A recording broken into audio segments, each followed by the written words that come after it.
na Rússia dos czares. Na Rússia os czares chamam-se aos czares, são uma espécie de imperadores da Rússia, são uma família real que tem por nome o Romanov, que administrou a Rússia com um pulso de ferro durante todo o século XIX, e estes czares, que administravam um grande território, a Rússia é um vasto território, tiveram durante o século XIX mão pesada nesta administração da Rússia, o que levou a que criassem muitos inimigos. Nós temos vários czares ao longo da história do século XIX que esta administração, por via da força, por via de um Estado autocrático, gerou imensos inimigos. Posso-vos falar do czar Alexandre II, o czar Alexandre III e, por fim, o czar Nicolau II, que é ele que leva com as consequências desta administração autoritária que os seus antecessores, que a sua família antecessora, os Romanov, administraram a Rússia. E, portanto, em 1917, este czar Nicolau II, que não tinha grande jeito para a política, chega com uma situação insustentável devido também à entrada da Rússia na Primeira Guerra Mundial. Nós, já na altura do czar Nicolau II, temos um evento que se pauta pelo seu negativismo a nível também da administração russa. O czar, em 1905, vive uma situação complicada em que faz dispersar uma multidão, matando. Em 1905 vive uma situação complicada em que faz dispersar uma multidão, matando várias pessoas que estão nessa manifestação. Esse evento fica conhecido como o Domingo Sangrento, em que há uma nova classe que se forma em todos os países devido à Revolução Industrial, que é o proletariado, e, portanto, a nossa pirâmide social que nós estamos habituados, não é, normalmente a estudar na escola, o povo, a burguesia, a nobreza, etc. Neste século XIX forma-se uma nova classe chamada proletariado, devido a muita gente que começa a trabalhar nas fábricas, nas indústrias, e que começa a lutar pelos seus direitos. E nós, na Rússia, a Rússia não é exceção, e chegamos a 1917 com uma situação insustentável em que a Rússia entra numa Primeira Guerra Mundial com fraco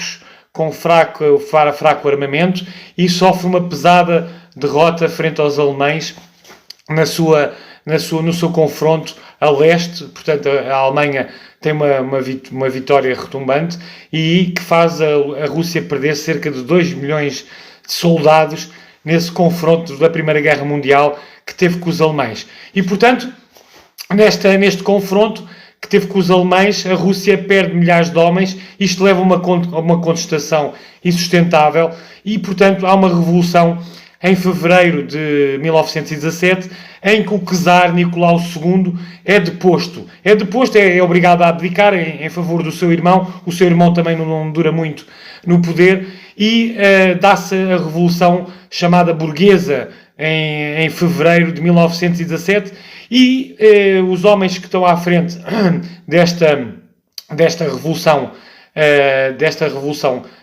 que acontece em fevereiro, vão só governar entre fevereiro e outubro.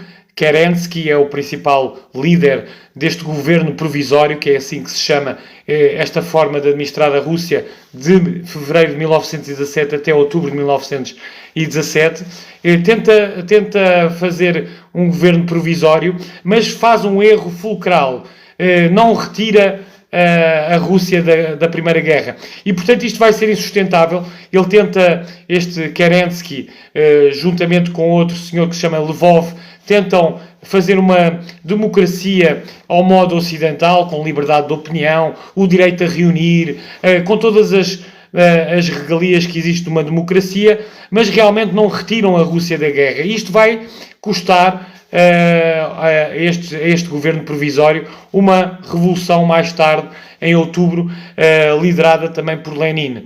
Lenin, que chega à Rússia precisamente em abril de 1917 e faz um grande discurso que é conhecido pelas Teses de Abril, em que continua a apelar a uma revolução e fazendo menção à má gestão deste governo provisório. Fica conhecido pelas Teses de Abril e é ele que lidera as classes trabalhadoras que estavam organizadas em sovietes. Sovietes eram pequenas organizações de trabalhadores. A que tinha mais força era em São Petersburgo, funcionava em São Petersburgo, mesmo ao lado do Parlamento. O Parlamento chamava-se Duma, e a Duma, que era o Parlamento, era muitas vezes condicionada por toda a contestação que este soviete em São Petersburgo fazia, mesmo ao lado do Parlamento. Então, este governo provisório sente-se muito condicionado a governar, não só pela pressão da rua, dos sovietes, mas também pela pressão destes líderes que pretendem uma revolução em que seja nacionalizado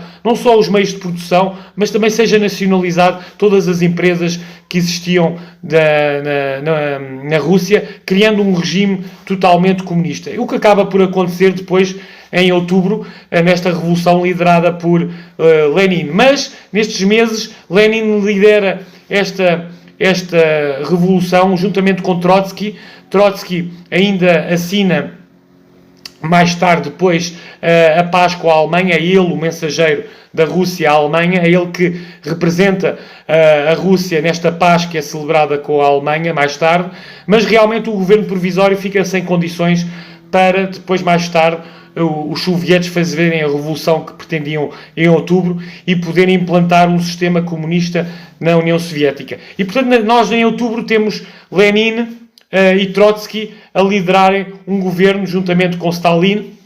Stalin é uma espécie de ministro para as nações, lidera a organização dos próprios sovietes em toda a Rússia. O Lenin é o presidente e o Trotsky é o ministro dos negócios estrangeiros. E Trotsky vai também liderar mais tarde. Depois vai haver umas eleições onde realmente os comunistas não têm um grande resultado, 25%, e começam uma guerra civil já em fevereiro de 1918, começa uma guerra civil na Rússia entre o Exército Vermelho, que é apoiado pelo governo de Lenin, e o Exército Branco, que é apoiado por alguns oficiais do tempo do czar, do Nicolau II, por também algumas nações que estão no estrangeiro e, portanto, apoiam também este Exército Branco, entre elas a Inglaterra, a França, o Japão, que também tinha tido uma guerra com a Rússia, apoiam financeiramente o Exército Branco, e alguns empresários latifundiários, essencialmente, apoiam esta guerra. Esta guerra vai durar algum tempo, entre o Exército Vermelho, apoiado pelos comunistas e os sovietes, e o Exército Branco, apoiado por estas classes que eu acabei de mencionar. O grande vitorioso vai ser desta guerra vai ser Trotsky, que lidera também o Exército Vermelho, mas também Lenin, que depois, em 1924, morre de doença, e Stalin e Trotsky vão marcar aqui um duelo de liderança, em que Trotsky perde, vai fugir depois posteriormente para Cuba, e vai ser morto a mando de Stalin. E Stalin fica à frente da União Soviética, que em 1923 é unificada no final da própria Guerra Civil, em que o Exército Vermelho ganha e a União Soviética surge como uma grande potência comunista. E, portanto, fica aqui o resumo para alguns dos meus alunos e alguns interessados em História poderem ter mais ou menos uma noção geral, breve, daquilo que foi a história da Rússia e, finalmente, da União Soviética. Um abraço e até breve. Fiquem bem.